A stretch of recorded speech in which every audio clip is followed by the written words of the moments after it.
Good morning बच्चों। कक्षा 11 के सभी छात्र छात्राएं ध्यान दें।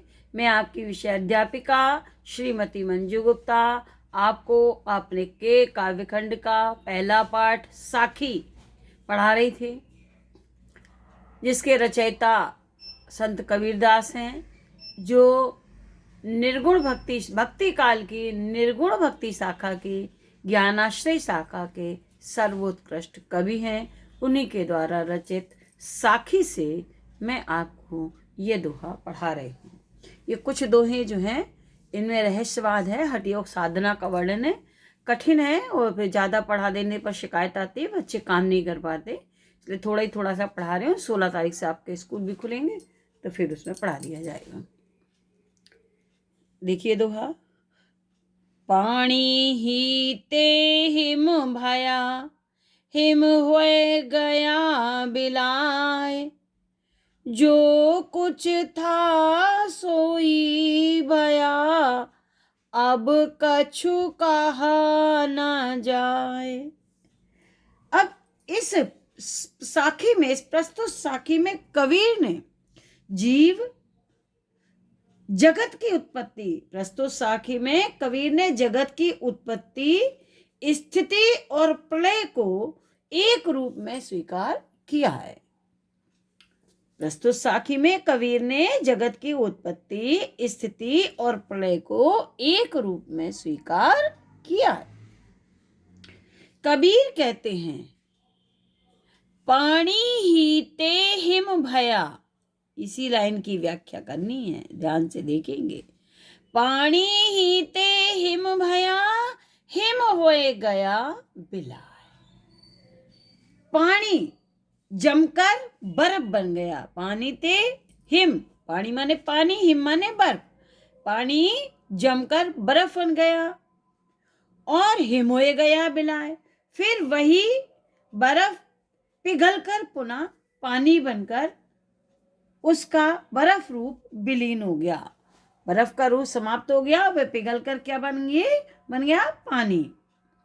इसे उसी प्रकार पानी का जो पूर्व स्वरूप था, इसी प्रकार पानी का जो पूर्व रूप था, अब वह पुनः वही हो गया। अब उसके विषय में कुछ नहीं कहा जा सकता। ये तो सीधा सीधा है। अब लिखेंगे, इसी प्रकार जगत की उत्पत्ति, स्थिति और प्रलय मात्र में नाम मात्र का अंतर है। वस्तुतः तीनों मूल रूप में एक है। कैसे हैं कि देखिए कि मोक्ष की भी स्थिति परमात्मा में एक रूपता है। परमात्मा से जीवात्मा की उत्पत्ति हुई। यहाँ पानी परमात्मा का प्रतीक है और हिम जीवात्मा का। जीवात्मा से परमात्मा से जीवात्मा की उत्पत्ति हुई और जीवात्मा मृत्यु के पश्चात पुनः परमात्मा में विलीन हो गई। जो तत्व था, जो परमात्मा का अंश था, वह उसी में ही समाहित हो गया। अर्थ कैसे लिखेंगे? कबीर दास जी कहते हैं कि पानी जमकर बर्फ बन गया और बर्फ पिघलकर पुनः पानी के रूप में विलीन हो गई। इस प्रकार पानी का जो पूर्व रूप था, वह पुनः वही हो गया। अब उसके विषय में कुछ नहीं कहा जा सकता। जो कुछ था वही सोई भया, अब कछु कहा ना जाए। अब दूसरा अर्थ कैसे लिखेंगे? कबीर कहते हैं, नीचे रहस्यात्मक अर्थ डाल के लिख देंगे, इसी प्रकार जगत की उत्पत्ति, स्थिति और प्रलय में नाम मात्र का अंतर है। इसके विषय में कुछ नहीं कहा जा सकता। परमात्मा से जीवात्मा की उत्पत्ति हुई। जीवात्मा मृत्यु के पश्चात पुनः परमात्मा में विलीन हो गई। जो परमात्मा का अंश था, वह परमात्मा में एक रूपता प्राप्त कर गया। अब जीवात्मा और परमात्मा में कोई भी भेद नहीं किया जा सकता है।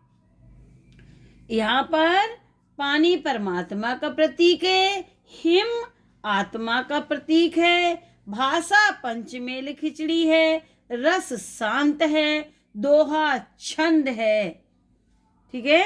और अद्वैतवाद का पर कबीर का विश्वास है। अब अद्वैतवाद किसे कहते हैं? अद्वैतवाद होता है जहां जीव और ब्रह्म की एक रूपता हो जाती है। द्वैतवाद में जीव का अलग महत्व होता है, ब्रह्म का अलग, परंतु अद्वैतवाद में जीव और ब्रह्म की एक रूपता हो जाती है। आत्मा और परमात्मा एक रूप में जहां हो जाते हैं वह अद्वैतवाद होता है। बच्चों, ये 14वां नंबर का दोहा आज पढ़ाया है। अब आगे का कल पढ़ाऊंगी। कुछ प्रश्न हैं, वो इस प्रकार है, ये देखें। देखिए, पद्यांश के पाठ और कवि का नाम लिखिए। देखिए ऊपर लिखा है। दूसरा, रेखांकित अंश की व्याख्या मैंने आपको समझा दी है।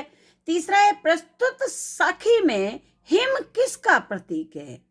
उत्तर में लिख देंगे, प्रस्तुत साखी में हिम आत्मा का प्रतीक है।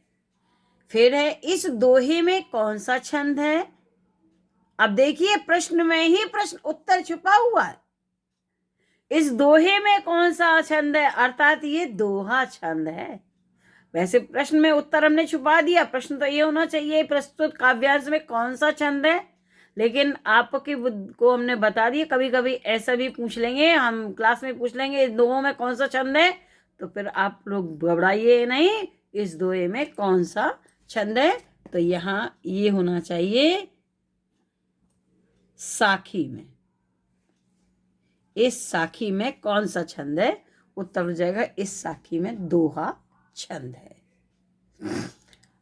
अगला प्रश्न है, जीवात्मा मृत्यु के पश्चात किसमें विलीन हो जाती है? जीवात्मा मृत्यु के पश्चात परमात्मा में विलीन हो जाती है। बच्चों, आज यही दोहा पढ़ा रहे, एक एक, अभी 3 पढ़ाए थे, इसलिए कि कुछ अर्थ की व्याख्या हो रही है, इसके कारण बड़ा हो रहा है। आगे कल पढ़ाएंगे। Thank you.